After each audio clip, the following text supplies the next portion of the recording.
नमस्कार मित्रों, शिक्षा इन के आज के अंक में आपका स्वागत है। मित्रों, देश की आज़ादी के पूर्व ही लॉर्ड मैकाले ने कहा था कि मैं यहाँ की यानी कि भारत की शिक्षा पद्धति में कुछ ऐसे बीज डाल जाता हूँ, कुछ ऐसे संस्कार डाल जाता हूँ कि आने वाले वर्षों में भारतवासी अपनी ही संस्कृति से घृणा करेंगे, मंदिर में जाना पसंद नहीं करेंगे, माता पिता का सम्मान करने में अपना अपमान महसूस करेंगे। वह सभी यानी कि सभी भारतीय शरीर से तो भारतीय होंगे, लेकिन मानसिक रूप से हमारे ही गुलाम होंगे। आज हमारी शिक्षा पद्धति में लॉर्ड मैकाले द्वारा डाले गए संस्कारों का प्रभाव, उनके द्वारा शिक्षा के क्षेत्र में बोए गए बीज का प्रभाव स्पष्ट रूप से परिलक्षित हो रहा है। महात्मा गांधी ने कहा था कि करोड़ों लोगों को अंग्रेजी की शिक्षा देना उन्हें गुलामी में डालना जैसा है।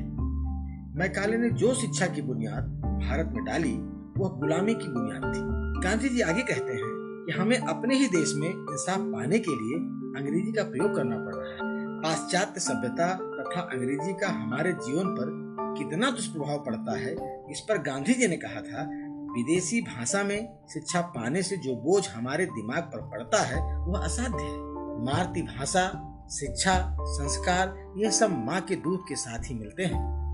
माँ के दूध के समान ही पाठशाला से मेल होना चाहिए, क्योंकि जिस तरह हमने माँ की गोद में जन्म लिया है उसी तरह मातृभाषा की गोद में जन्म लिया है। ये दोनों हमारे लिए सजीव और अपरिहार्य हैं। भारतेंदु हरिश्चंद्र ने तो यहाँ तक कह दिया कि निज भाषा उन्नति है, सब उन्नत को मूल, बिन निज भाषा ज्ञान के मिटत नहीं को सूल। उन्नत पूरी है तबै जब घर उन्नत होए, निज शरीर उन्नत किए रहत मूढ़ सब कोय। दोस्तों, मैकाले द्वारा शिक्षा के क्षेत्र में डाले गए कपटपूर्ण इन संस्कारों की वजह से हमारी पहचान, हमारी सदियों पुरानी भारतीय संस्कृति न जाने इतिहास के पन्नों में कहां गुम होकर रह गई है। आज आजादी के 75 वर्षों में हम अमृत महोत्सव मना रहे हैं, फिर भी हम अपने आप को भीतरी दिमागी गुलामी की जंजीरों से मुक्त नहीं कर पाए हैं। महात्मा गांधी, रविन्द्रनाथ टैगोर, भारतेंदु हरिश्चंद्र जैसे अनेकों ने भी शिक्षा में बदलाव के लिए काफी कुछ किया। गांधी जी ने तो यहाँ तक लिखा है कि हम अपनी मानसिक गुलामी की वजह से यह मानने लगे हैं कि अंग्रेजी के बिना हमारा काम नहीं चल सकता। इस बात को मैं नहीं मानता। विश्व के स्मृति पटल पर आज देखें, इतिहास पर अगर नजर डालें, देखेंगे कि रूस, जापान, जर्मनी, कई ऐसे देश जो आज बहुत तरक्की किए हैं, बहुत विकास किए हैं, जिन्होंने विज्ञान में जो तरक्की की है, अगर उसी के मूल में देखें तो उनकी अपनी भाषा के कारण ही दिखती है। उन्हें अपनी भाषा, अपनी संस्कृति की क्षमता पर पूर्ण विश्वास था और जिसका परिणाम आज उनके सामने है।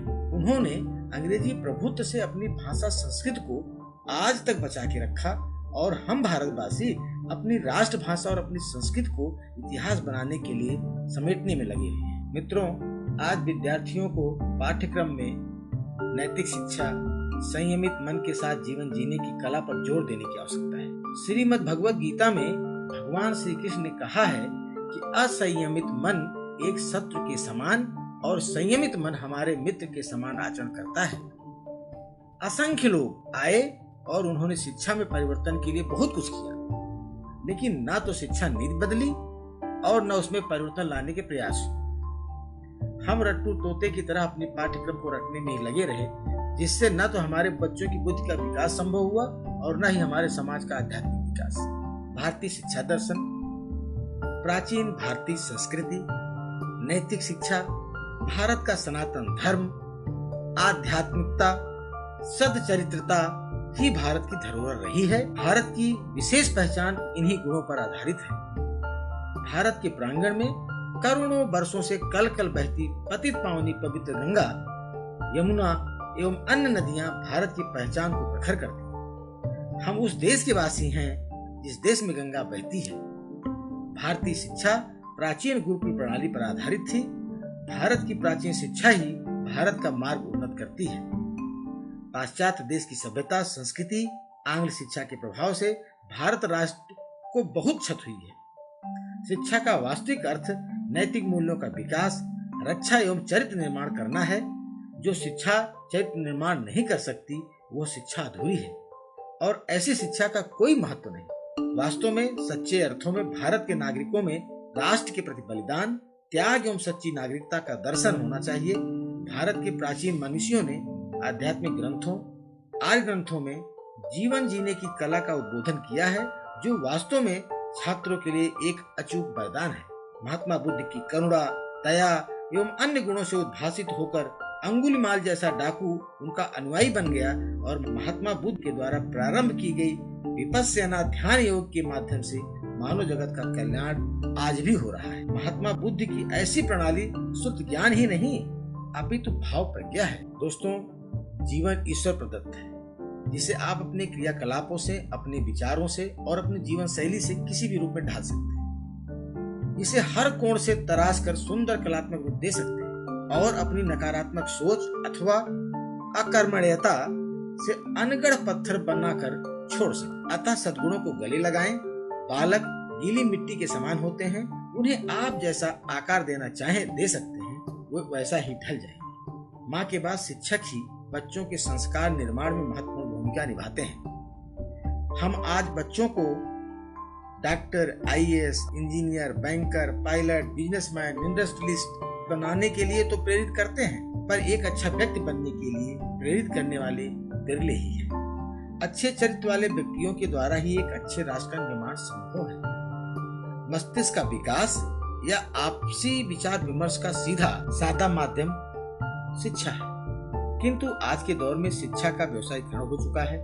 आज की शिक्षा छात्रों के नैतिक विकास में योगदान देने में पूर्णतः असफल सिद्ध होती हुई प्रतीत होती है। मित्रों, आज के एकल परिवार की इस दौर में नगरों, महानगरों में दादा दादी, नाना नानी इत्यादि अनुभवी अभिभावकों से दूरियां बढ़ती जा रही हैं। माता पिता दोनों व्यवसाय में व्यस्त हैं, बच्चे पूर्णतः अकेले हो गए हैं, उनका पालन पोषण माँ की गोद में न होकर कहीं अन्यत्र हो रहा है।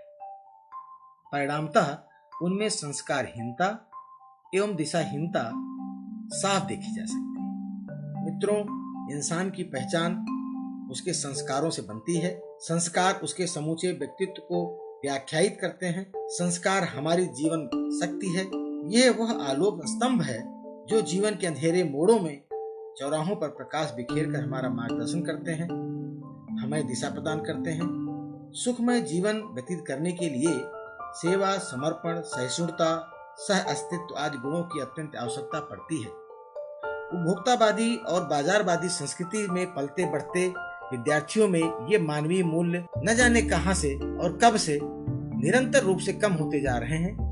आज व्यक्ति अपने भाई को सहन नहीं कर पाता, पड़ोसी के प्रति भी असहिष्णु है, लोग संवेदन शून्य होते जा रहे हैं। सद्भावना, सहिष्णुता को जीवन में उतारना, अपनी संस्कृति और संस्कारों से जुड़े रहना, यही समय की पुकार है। इन्हीं संस्कारों को सुदृढ़ करने हेतु समाज को आदर शकल देने के लिए हमें आगे आना होगा। सच्चे अर्थों में भारतीय स्वतंत्रता का अमृत महोत्सव सार्थक हो सकेगा एवं भारत विश्व गुरु की अपनी प्राचीन गरिमा पुनः स्थापित कर सकेगा। दोस्तों, आज के अंक में बस इतना ही। शिक्षायन के अगले अंक के साथ हम फिर हाजिर होंगे। तब तक के लिए अपने दोस्त डॉक्टर गिरीश त्रिपाठी को अनुमति दीजिए। नमस्कार।